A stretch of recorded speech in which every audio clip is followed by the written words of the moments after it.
All right, good night, everyone. This is March meeting, March 27th, uh, meeting of the Transportation and Public Safety Committee. I'm the chair, as well as treasurer and community board member, Osni Lewis. Um, so since we are running a little bit late, I'm going to just maybe ask everyone just to introduce themselves.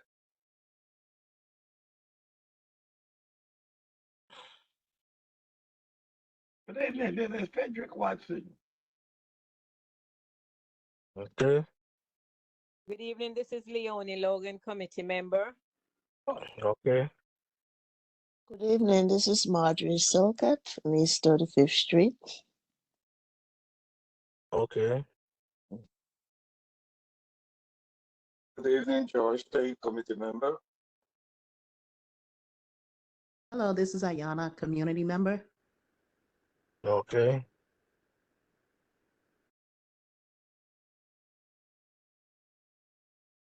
All right. I think we just Monica missing. McCain Brown, committee member. Okay. Very well. I think that's everybody so far. All right. So I just want to again the Adele Bennett, committee member. all right. I think there's one more person, Ms. Sanders. All right, we'll get to Ms. Sanders after. So the chair's report. Several several several items in particular, and I'm going to discuss both public safety and transportation. Last Friday I went to the SUNY Dong State, I think it's the union. They had a rally, well, not a rally, but like a community outreach in terms of speaking about Dong State, and several people came up. It was at PS 235 school, primary school, over there on 40th, between Lennox and Clarkson. And we had several people come up and speak about Dong State, and at the end, Senator Kevin Parker came up. He was reluctant to come up, but by force, he had to come up. And at that point, it started to get very volatile because, what was explained about that, and why I'm speaking about it, because, there's many things that's being said about SUNY Dong State closing, about SUNY Dong State, and what people don't know, as Kevin Parker said, is that SUNY Dong State is actually a school first that has a hospital, not the hospital has the school. So what happened in terms of the transition from where the school was, in terms of it being a medical school, and on top of that too, has I think the third largest population of Black doctors that actually graduate and become full-fledged doctors, including one of those doctors, my sister, Odelia Lewis. Kevin Parker said that the change is from instead of inpatient in the hospital to outpatient. And he said this is part of what happened with Obamacare.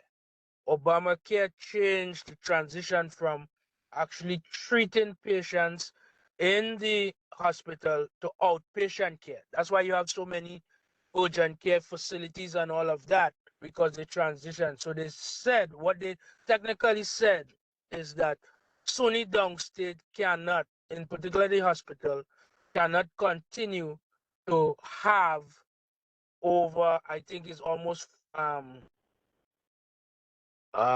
think it's something like 400 or 500 beds. They say it's not. He said, and that is what they came up to in the state senate and the assembly. He said that it is not a sustainable model based on the requirements of Obamacare.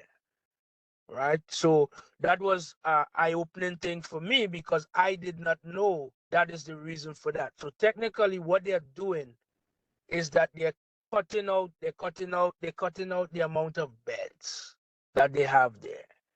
Right. Over 30 years, SUNY Dong State was neglected.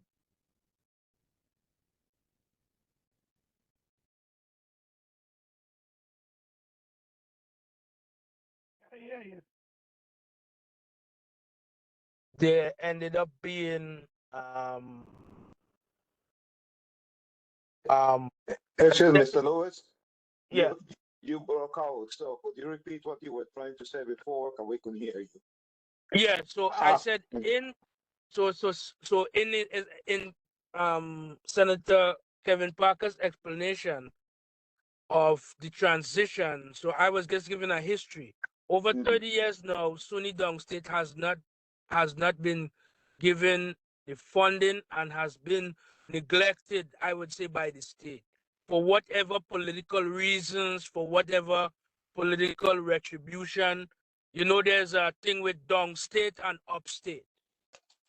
Upstate, where Albany is, and all the folks, technically, a lot of them look down on New York City, even though New York City generates the majority of the taxes and the majority of the money for New York State.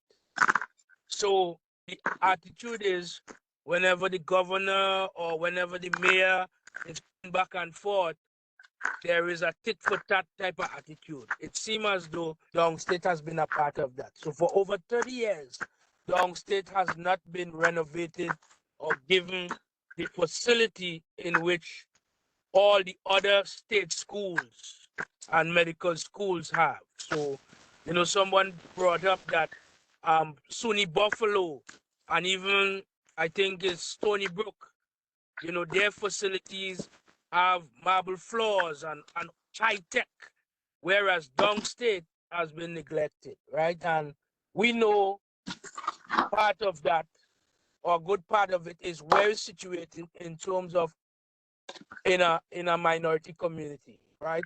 So that was brought to the forefront. You know, it was a heated exchange, but we just have to continue to see and be involved and be engaged. Yes, it so happened that the late chair, Miss Pauline Fields' funeral was on that same night. So it was, you know, it was a little challenging for everybody to come out. But I made sure and came out there and I had my sister actually speak on the mic so that they could see the black doctor that graduated from Dong State. So basically, you know, that was something that I wanted to bring to the forefront in particular. Overall, I think, you know, the thefts in the neighborhood. So I'm going again with what would have been said of the 67th council meeting. The thefts have gone up in terms of vehicles and so forth. We did have a couple shootings, and you know, but as of now, you know, before that time, we went through a good period of time where there was no shootings. So, you know, like anything else, as the season is changing, as people are coming back outside, you know, things are happening again. So we just want people to be mindful, you know. If there's a situation, if you see something happening, if there's a if you could de-escalate a situation before it becoming volatile, you know, this is what we would prefer that our folks do. All right, try not to create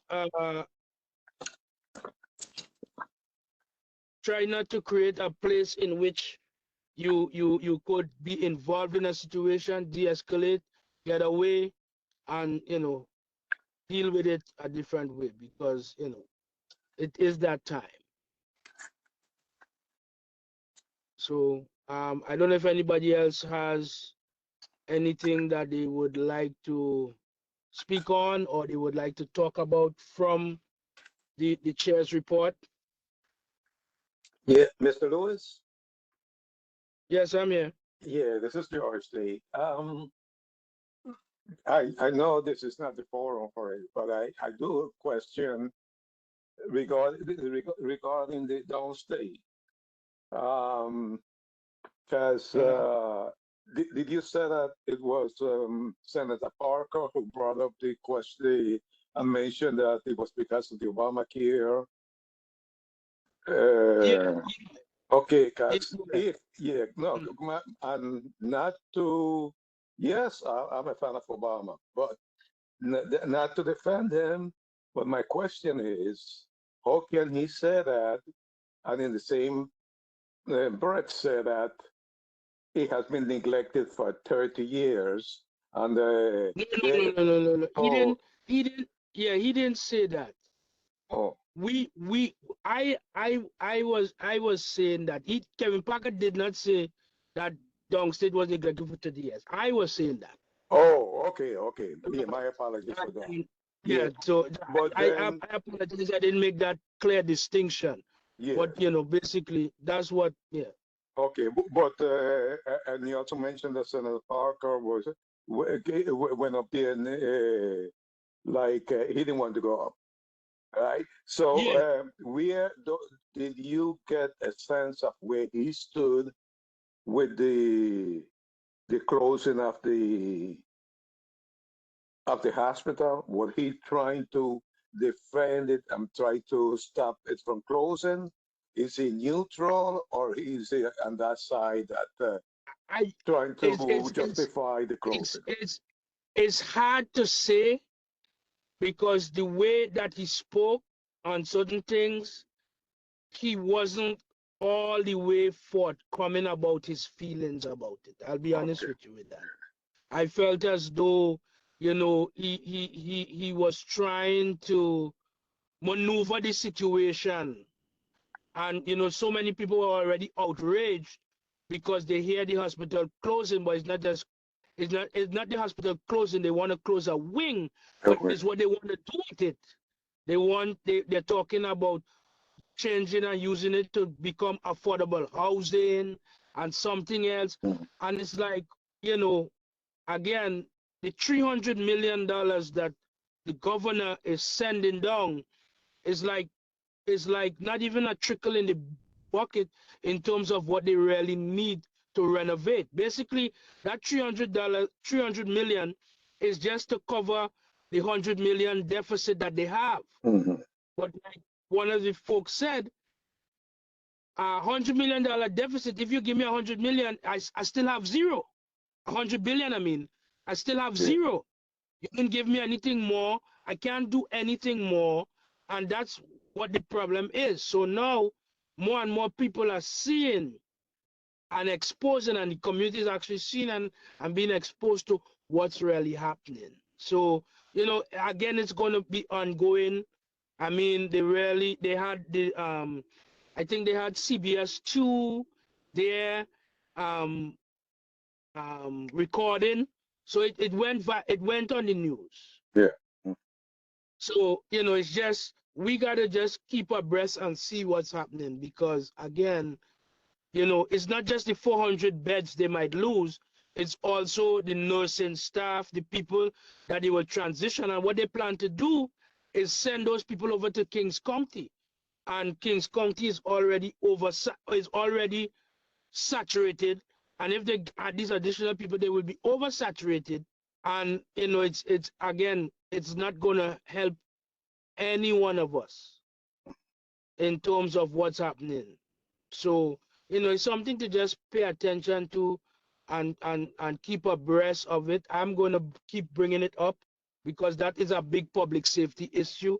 Yeah. I'm going to start to travel also on the lines of um public health and everything, because that's a part of safety also, and I'm going to keep that in our conversation so that we could keep it going, because I mean, we can't really afford to lose another hospital when so many have closed already.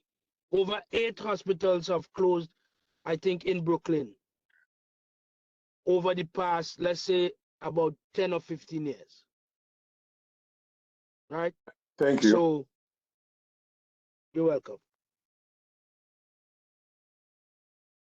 All right. So continuing tonight, I didn't have any guests or anything. I would just like to hear some of the concerns from the folks. It actually, to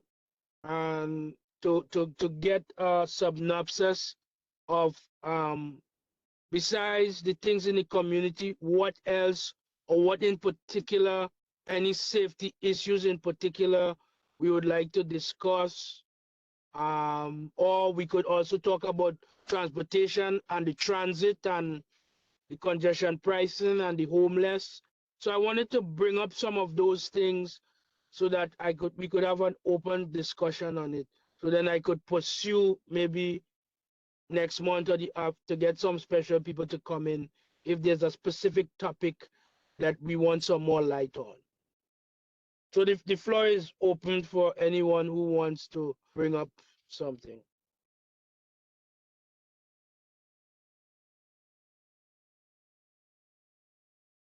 Yes, Mr. Lewis.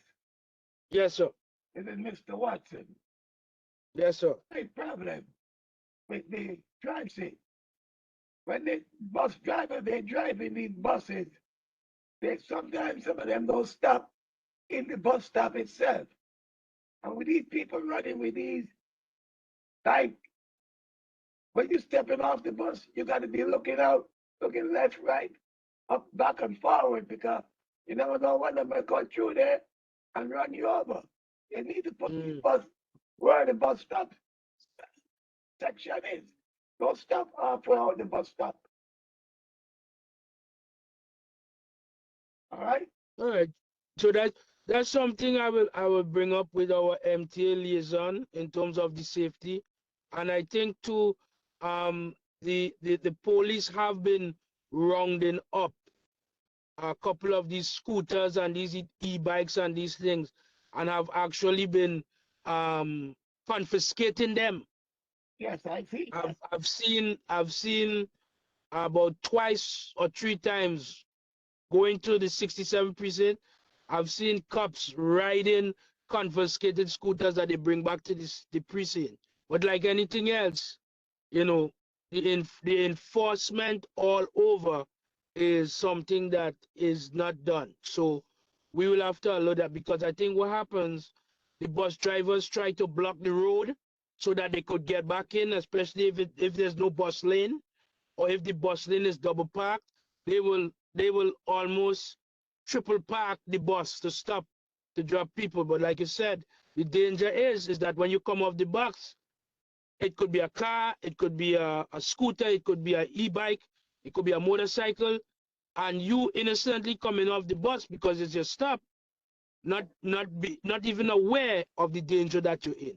That's right. So definitely that's something that I will take note of and bring it up to the MTA liaison that we have in particular, and to discuss that to see how they could do a better job of doing that. Because at one point I used to see more of the dispatchers or or those dispatchers who will be around at different bus stops, watching the time, seeing all these things, but I'm not seeing that as often. No, that don't happen no more. That ain't happening no more. So I don't think anybody is really realizing the safety and the issues that could be happening. So definitely I took note of it, and I'll reach out tomorrow with Miss Frazier to get the MTA folks to come, if not to a meeting, at least get a response from email, and I will report back in the next meeting, or before that I'll maybe report in the general board meeting for April, and speaking in our meeting at the end of the month of April. Okay, thank you. You're welcome. Mr. Tate, your hand is up. Yes, I wasn't sure if you could see it, but Yeah, sorry, I've seen it. yeah, my question is regarding the Glenwood and Albany situation. Is there any update on that with the water over there and the well, thanks God the winter is over. But is there any update on that? So basically, we are going back and forth with DOT. As a matter of fact, DOT and a couple of the agencies are supposed to be coming at 12 o'clock tomorrow.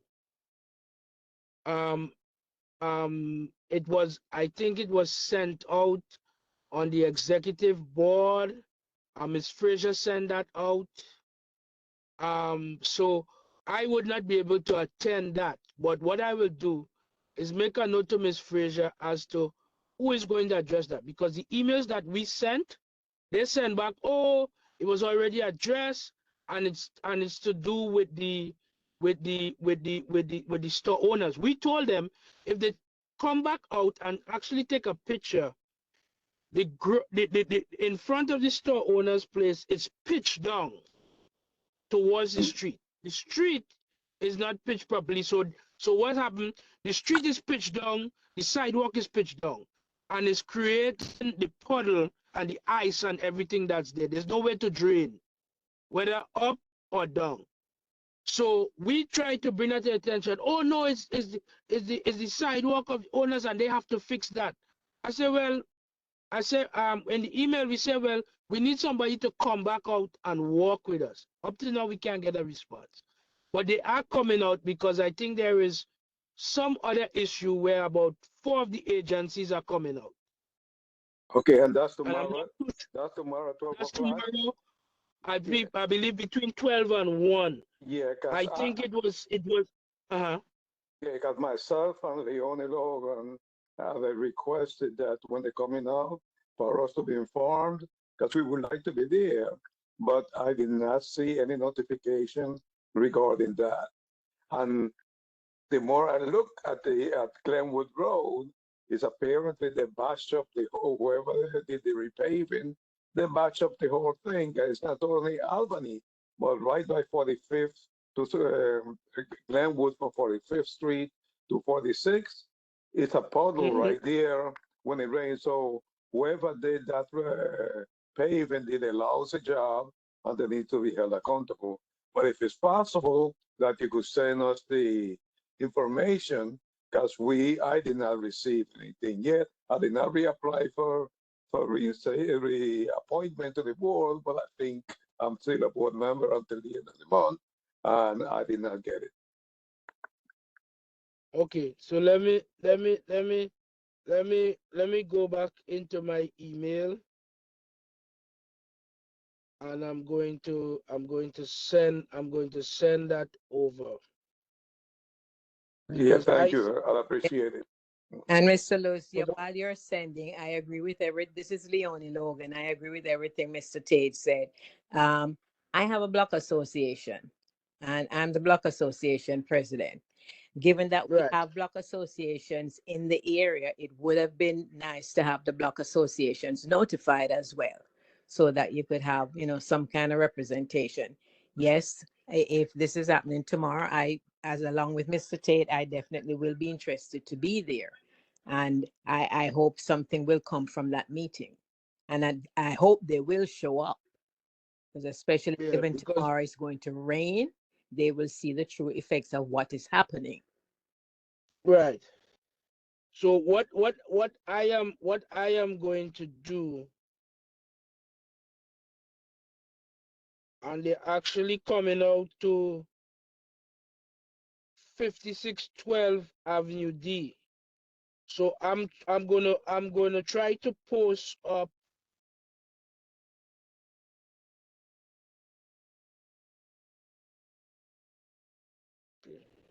So I'm gonna try to do a screenshot of this and put it in the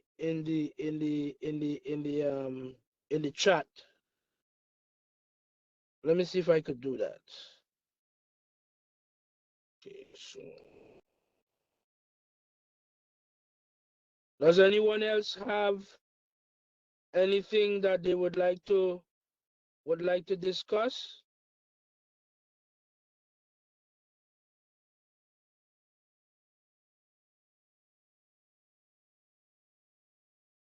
So if not, I want to discuss the transit and the homelessness in the trains. And we know that there's an influx of migrants. We already had a certain amount of homeless people in the trains to begin with. And after COVID and after, you know, the recession and the thing, we had more people. So you have more and more people. And it just seems as though the police, because of some of the altercations going beyond, you know, and the police not being trained to deal with mentally ill people and so forth, and lawsuits have come from that. The police have almost literally, I would say, washed their hands of the situation. There is now supposed to be outreach in the community, not in the community, but in the train system for homeless people and all these things, but it's not happening as it should happen, right? There's not enough funding given to that specific branch. There's social workers, there are psychiatrists, there are different people that could help these people, but not enough money is given to that. And again, you know, they are so limited in what that they could do. You continue to have an influx of these people, and it's becoming unsafe because now you have situations where people are shooting on the train. There were 2 shooting incidents in the train. A gentleman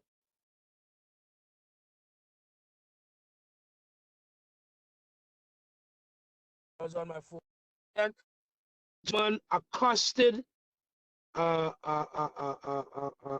man and his female companion.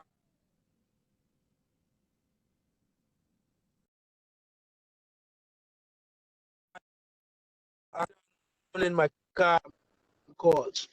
One gentleman was accosting a man and his female friend, and he had a weapon.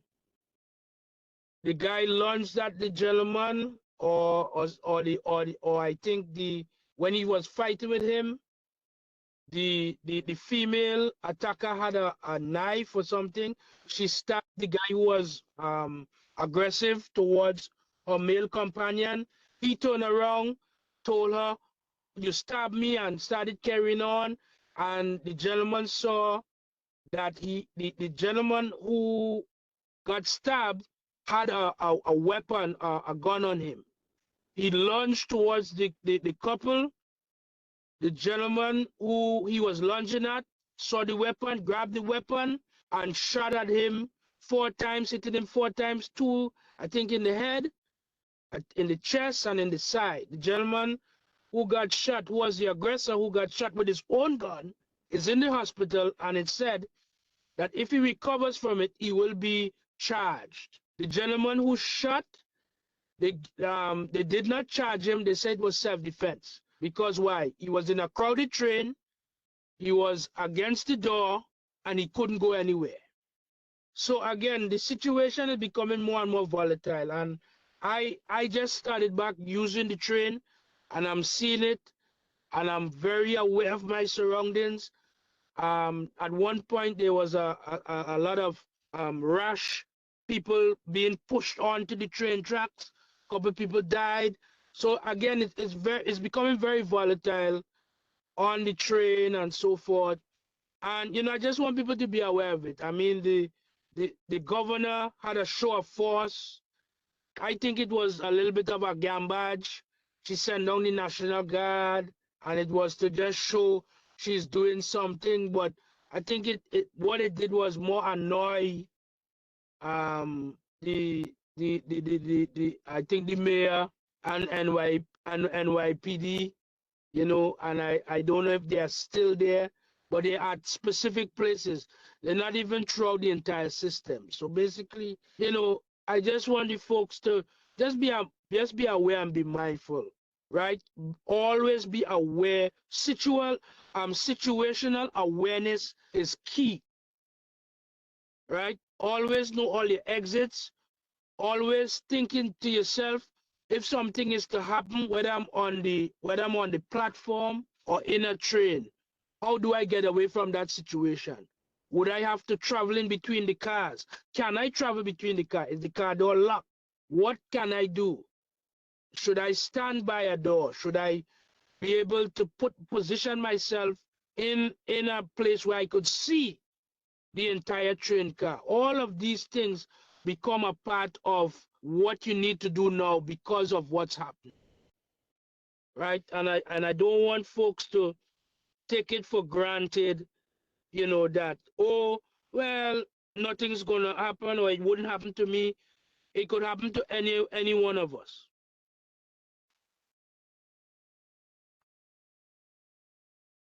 So, just be mindful. We don't have control over a lot of these things, and again, it's just sad the way it's happening. But again, if you look at the social aspect of it, it's happening because why? A lot of people don't have, their needs are not being met. A lot of the people that are homeless, a lot of them are ex-military. So that again comes back to the federal government and its treatment of, ex-military people that have PTSD, that have, different issues coming out of a war zone or coming out of a battle zone. They haven't readjusted to society. You also have the again too, the influx of people that have different mental issues, different psychotic breaks, people losing their job, losing their house, they lose their wife, their kids. What do you think is gonna happen? They lose their mind. So you have, it's like all of these different things happening at the same time, and you just seen it playing out in the subway, in different places. So I see Ms. Bennett's hand up. Oh, that's good. Okay.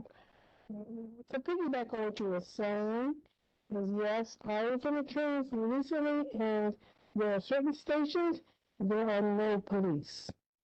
I think the governor and the mayor are all addressing certain special stations, not stations in black areas. Because I got off at Utica Avenue, Eastern Parkway, saw not one police officer at 11 o'clock at night. Nobody. Blank empty. And the homeless are everywhere. You can't get on a car and that train without seeing one of them sleeping on the benches. And then who wants to sit down on the benches when you might pick up lice or bed bugs? Not only are the trains dangerous, they're filthy. That they're not addressing. And like I noticed, if you go to Penn Station, you're going to see the National Guard, and you're going to see police in force. You go to Eastern Parkway, Utica Avenue, rerouts, nothing. I absolutely nothing. Somebody needs to look at that, where they're distributing these officers in the National Guard, because they're not in this community. Thank you. You're welcome, Ms. Bennett.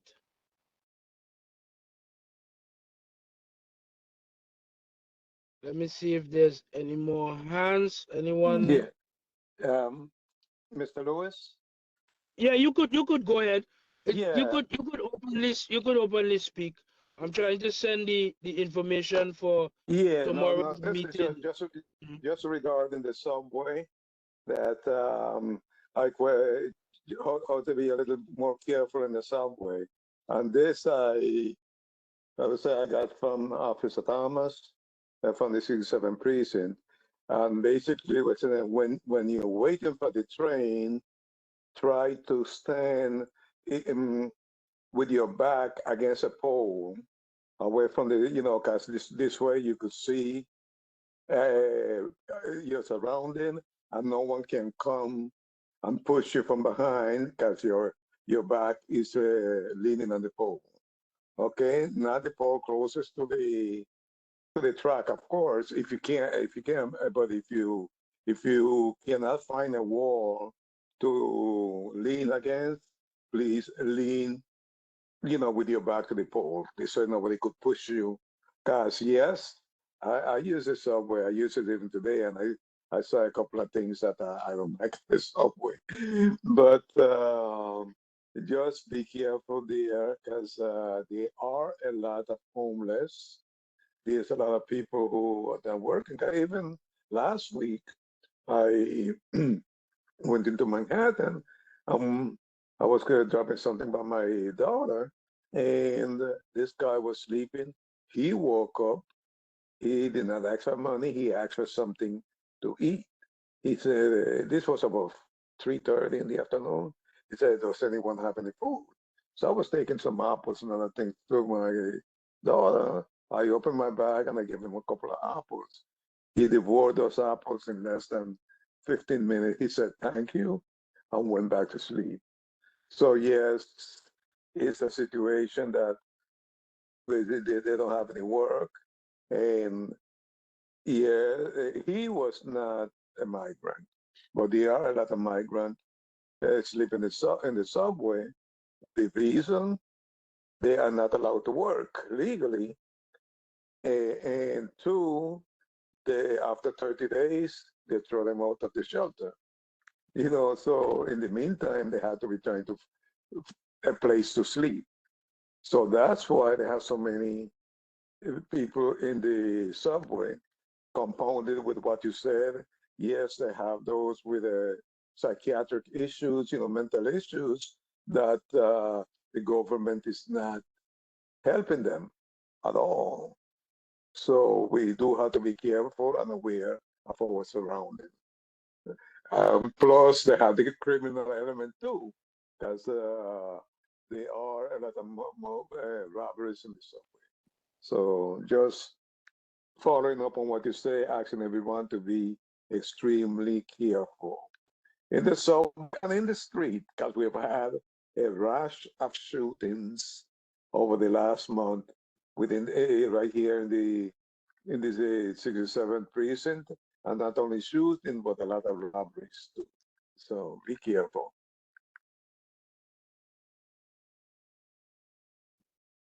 Thank you. And again, I will reiterate time, especially for the folks that the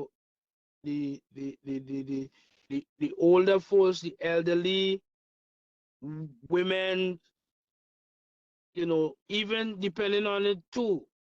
Look at the time when you decide to go and do certain things. Be very careful about that.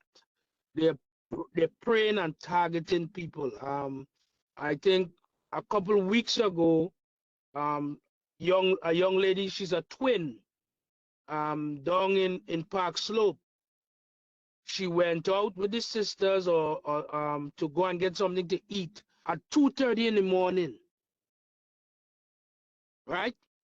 They met up with a drunk guy, The guy was making advancements on the girl. I think she was like 19 years old. She didn't take likely to the his advancements. He turned around and he stabs her and kills her. Now, granted, there's no reason for that. But I know a lot of the old people say nothing good happens after 12 o'clock at night. Nothing good. I know that is an old saying. Nothing good happens after 12 o'clock at night. 2:30 in the morning, you go out to get food. You understand? There's all kind of questionable people. Even the folks, I know it have some folks who can't change their schedule and you work in late. It might be better or it might be good to try if you can. If you live alone, you know, that might be difficult. But as much as you can, be mindful of the times that you're traveling. Because even early in the morning too, 4 or 5 o'clock in the morning, it's dark. You know, maybe now as it's summertime, it's maybe getting a little brighter. But especially in the winter time when it's dark early, and it's dark later in the morning and early in the evening, we have to be able to protect ourselves. If it's something that is not a direct necessity that you have to go and attend to, it's better to be safe than sorry. You know, we're not in the place now where people are thinking in their right heads and they're attacking everybody. There was a time when there may be a little bit of a respect for an older person. You know, you would see and say, okay, whatever. Now people are getting desperate because of the situation, and the way that they're going, they don't make a difference who they attack, how they attack, why they attack. You know, so just be mindful of that.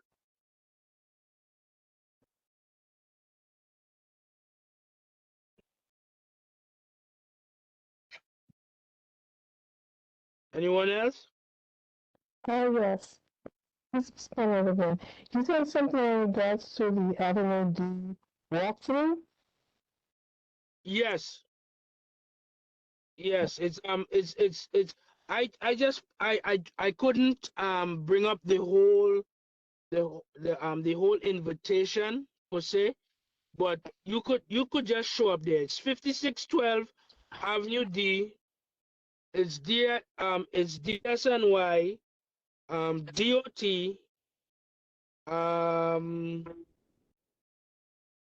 DEP, and CAW. I'm not too sure who is CAW, right? But it might be a very for the folks that have concerns, right? Because this was actually sent to my email yesterday. And this is the thing that I have a difficulty with, you know. It seemed as though there was a big pushback. Maybe they spoke to the politician requested for them to come out, and then we and the community board were invited, but it doesn't give us enough time to disperse the information, right? Because I got that email yesterday. So that means yesterday to now, 24 hours, you barely have 48 hours to rally up the people and get the people in. So I'm happy that I got the information to share it at the meeting. But what would have happened if you folks were not at the meeting, right? And this has been some of the difficulty that we have with how these city agencies do what they do. It's like a clandestine operation sometimes with them.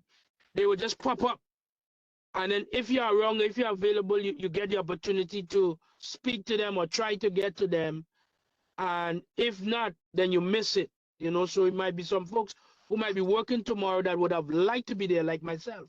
But we can't do it because, again, you know, it's a pop-up kind of thing.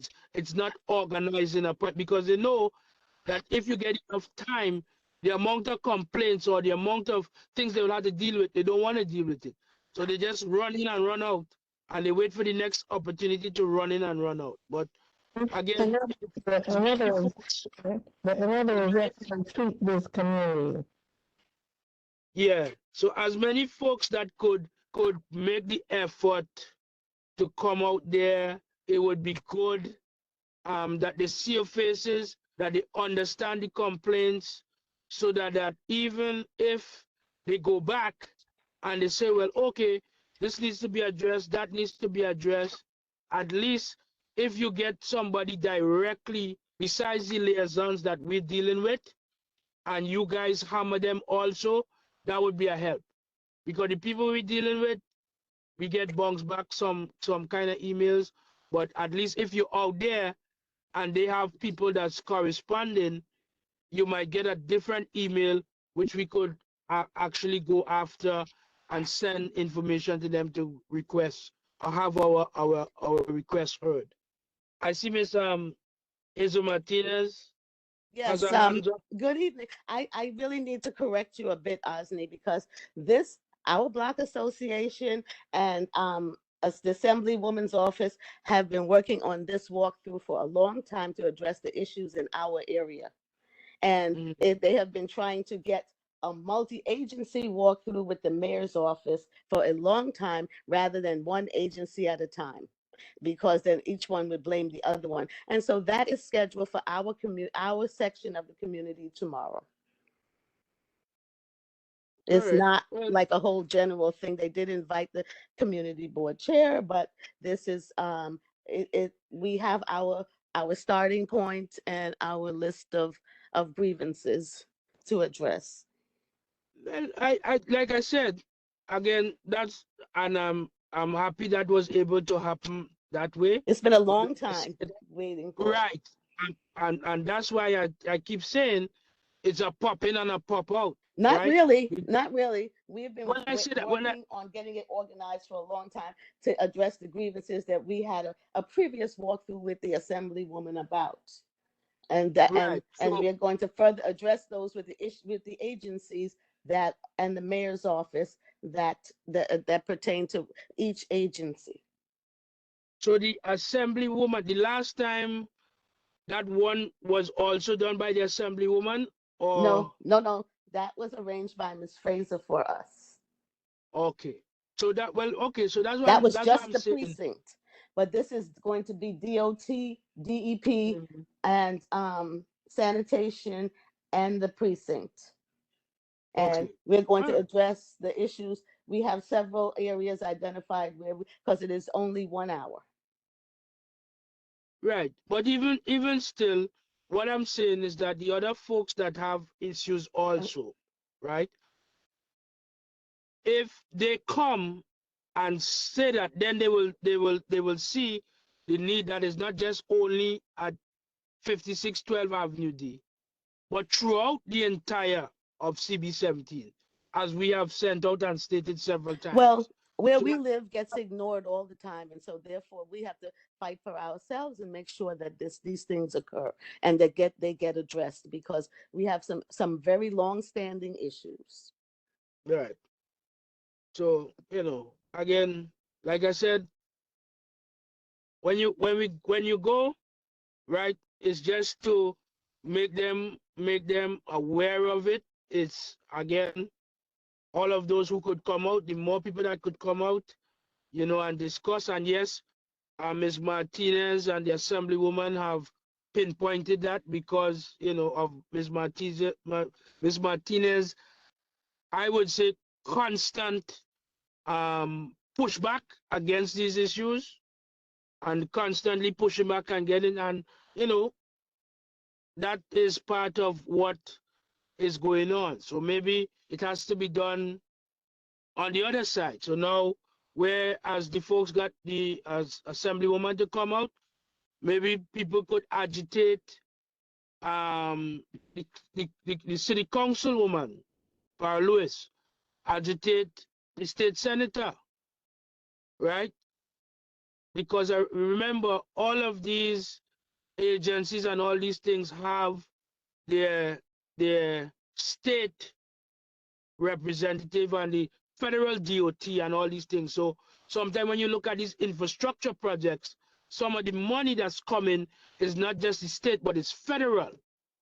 So that's why you want to get your state senator involved also, right? Because you might think, well, oh, it's just right here and we could use the city council and them. No, you got to get everybody that is involved. Because when it comes to the money could come from several different sources.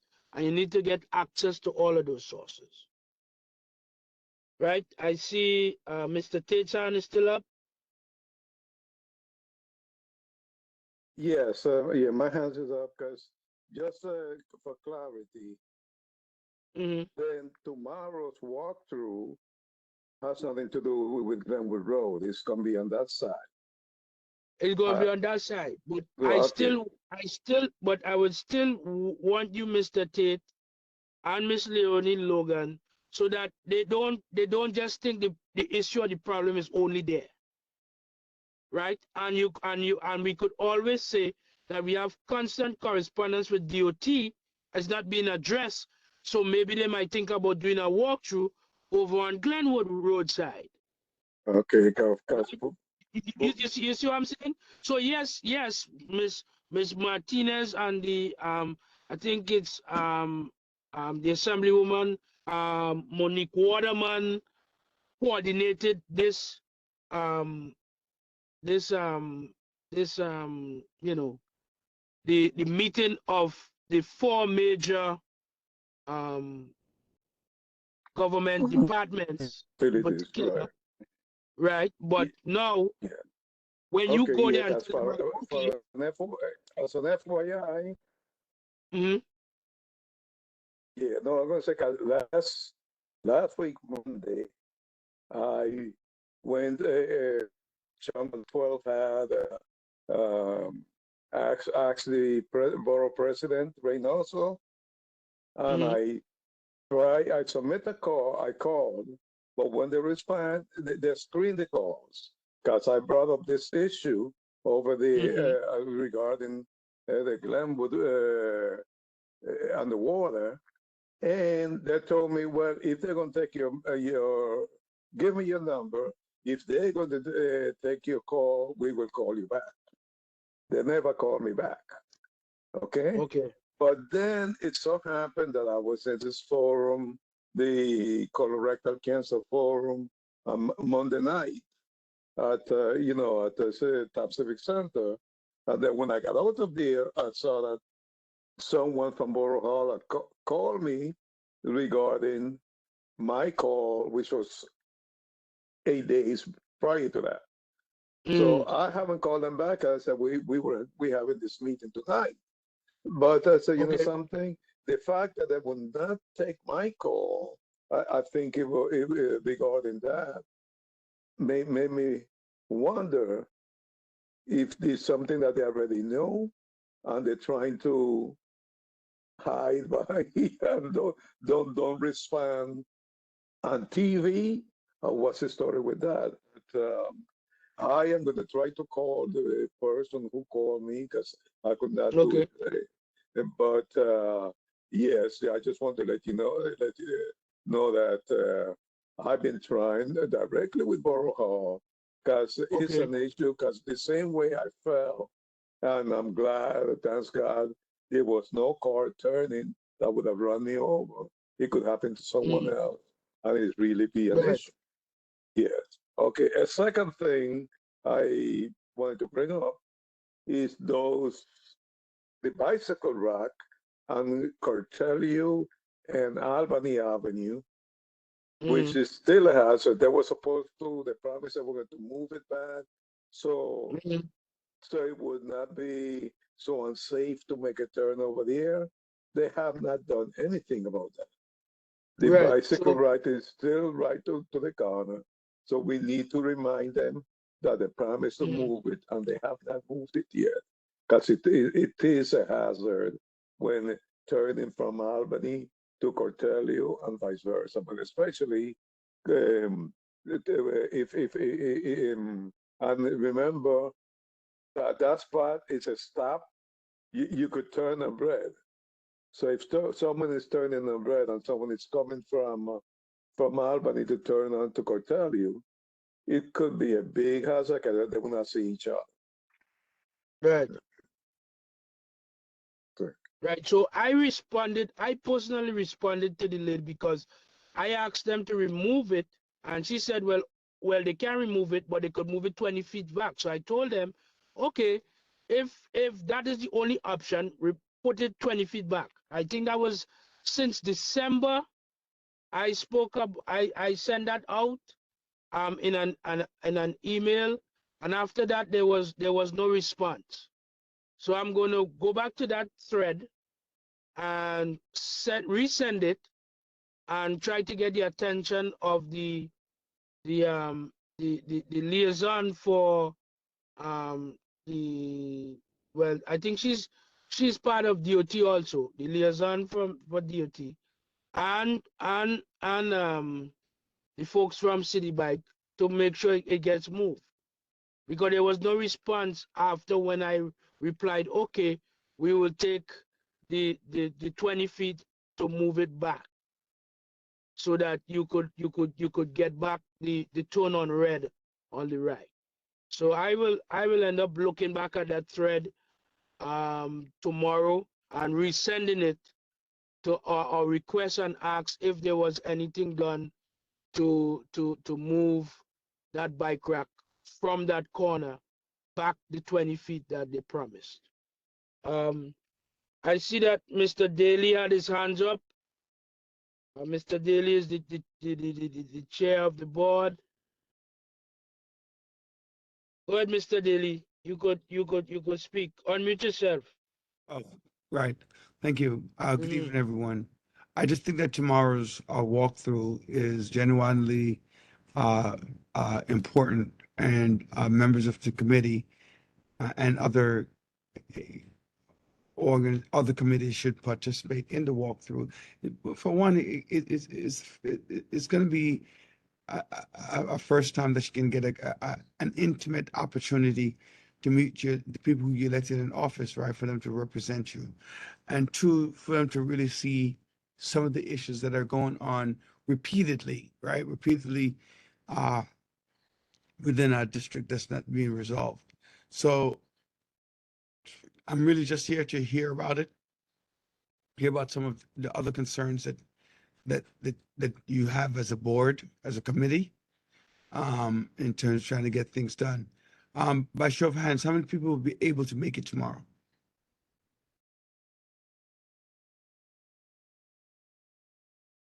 No one will be able to make it? George? Adele?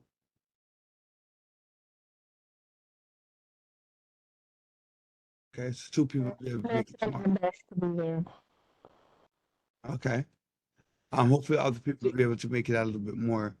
And then not more of them than there are of us, right? At least equal number. Thank you. I think Miss Logan. I think Miss Logan she might be able to make it out too. I'm a maybe. Okay, yeah, maybe. All right, so no problem.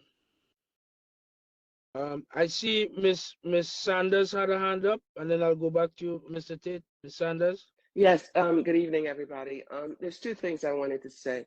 The first thing is in respects to the bike racks, the Councilwoman Farah and they had gotten emails from me plus the pictures of where the bike racks was, right?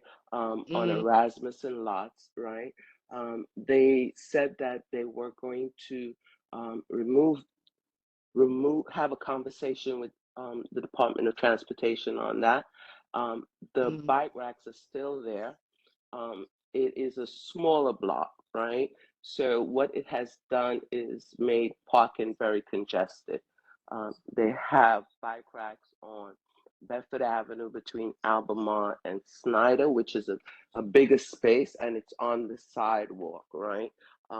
So I wish someone would either have the ones on Erasmus and Lots removed and make the space on Bedford Avenue between Albemarle and Snyder bigger. Can you send me these locations? I know about the one in Courtshall U and Albany. Chair Lewis and I have been working tirelessly with Councilmember Lewis Okay, to try to okay. get that removed. All Our right. community is an outcry. Can you also send us a um, I would s- have to go back into my emails and my pictures to I want to make sure, let me put Mr. my email in the chat. Yes, Mr. Daly, please do. And that way I'll forward it to you. The other thing that I wanted to speak on is that I know everybody is up in arms with downstate, and you know it is very disheartening because I'm a person that have worked with 1199 and as a coordinator in Brooklyn and out of state around the hospitals, right? Um, the first hospital that closed in Brooklyn was St. Mary's. And then eventually the state has not been giving the Medicaid funding that it's supposed to give to these indigent hospitals in Brooklyn, which would be Interfaith and, you know, Kingsbrook and Wyckoff and, you know, these hospitals. But if we've been doing a lot of rallies, we've been doing a lot of Albany trips to make sure that Governor Hochul, you know, put 100% in the Medicaid reimbursement. That's the important key, because if the hospitals are not getting the money that they need, these things will continue to happen. And I'm very glad that you said, Mr. Lewis, that you're going to keep downstate on the forefront, right? The other thing that we need to look at is Kingsbrook Hospital, right? They have closed that hospital, and they are only making it an emergency kind of operation. So if we as community, as the healthcare union, do not stay on the governor to empower these hospitals with the financial aid that they need, we will continue to see hospitals closing. So that's what I wanted to say. And just keep, you know, let's keep these things on the forefront because it affects our community, it affects us from growth, it affects our employment, and you know, we can afford to lose hospitals the way that this city is going right now. Thank you. All right. Mr. Daly, your hand is back up. Okay. So again, like anything else, you know, for all of those who could make it tomorrow, it would be nice to give a show of force. You know, I just want us to again reiterate, you know, the safety aspect, situational awareness, understanding your surroundings, understanding where you are, the time, so forth. That's very important. You know, again, if it's possible, and you don't have to be alone, and you could travel within a group or with people, all of these things is ideal for your safety and your protection. So closing off this part, I want to go into old business, or what I would consider continuing. The IBX, don't forget about that. That's the Interborough Express. That is something that is coming up, that they already are doing the studies. The studies to see maybe the environmental studies, I should say. That's ongoing, and someone was contracted to do that already. That is going to take some time. But once that environmental study is completed and they actually see a path forward in terms of what type of rail system they're going to use, it's just going to keep going on. So again, I want folks to start to think about all the different things that besides it going through and maybe being something that affects, some of the people that live in different parts, if it's possible or not, if eminent domain might come into play. That is the downside of that.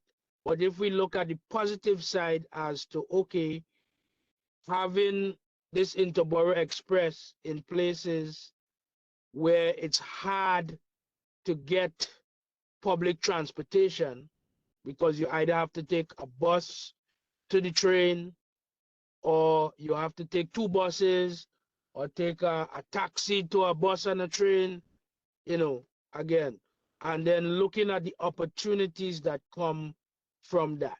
Because again, once they bring this out, a lot of the time it's not if it's going to happen, it's when. And if we are going to be on the forefront of gaining the opportunities that will come from this, right? I want us to think along those lines. Also, too, the dollar ride, the EV charging for the clean and the fleet, especially all of those, dollar vans and stuff. Well, they're not dollar vans anymore. They're, they're $2 vans now, and some of, so again, having a cleaner, more efficient, and think about the green space. People who are transition, you have young people who are in school, who are doing different things. They're going to need a lot of not just construction workers, but they're going to lead project management, engineering, construction management. All of these are fields in the construction industry that folks that are not maybe physically or they're not handy or technically, sound in terms of the trade, they could go into project management, site safety management. There are opportunities for everybody to transition, even people as a second career. A lot of people may or may not know this, but a lot of the people who do site safety and so forth are retired cops and firefighters, and they make a good salary. The average site safety person is doing well into about let's say anywhere of a range between 130 to 165,000, depending on the size of the job and depending on their specific skill level. And that's a site safety manager. That's somebody that's overlooking safety, hard hat, glasses, fall protection, and the paperwork, right? So again, if people looking for a second career, in particularly with the mayor just advertising a couple of weeks ago about the new green color. You have white, you have blue color, you have white color, now you have green color. Okay, these are important to, sorry about that. These are important for us to think about and transition to, right? Is there any new business? Okay, hearing none. Is there any health and welfare? That's something I'm going to incorporate. Health and welfare. Any birthdays, any deaths, any I'm a new grandpa. all right. Very good, Mr. Daly. So you have a grandbaby to run behind just now. Sir. Yes. Congratulations. Mr. Tate? Yes, on a personal note, to Mr. Daly, I'm glad to see you feeling better and that you're able to join us again in our meetings. Okay, so God continue to bless you. And guide you through your treatments. Thank you. I appreciate that. Thank you so much. All right, and on a note for Yeah. myself, Oh, I'm sorry. Yeah, one more thing on a note. You talked about that. Yes, I lost a cousin who I'll be going to the funeral on Friday, but that's my second cousin. Last week, we buried a cousin on Friday, and another one died on Saturday. So this wow, cousin was 46 years old, but she had been suffering. But it's always difficult when you lose someone, but we know she's in God's hands because she's 46 years old, but she has been paralyzed since she was 19 years old. So just keep her in prayers. It's key. all right, all right. So we will definitely do that. For myself, today is my 38th birthday, Birthday. and Birthday. so I give God thanks for it. Yeah, happy birthday. Thank you. So I give God thanks for being able to see another year, and I just look forward to continuing to do what needs to be done to help the community and to make our community more of a livable and lovable place, so that we will continue to maintain in our own communities, in our own community. So again, it's 8:53.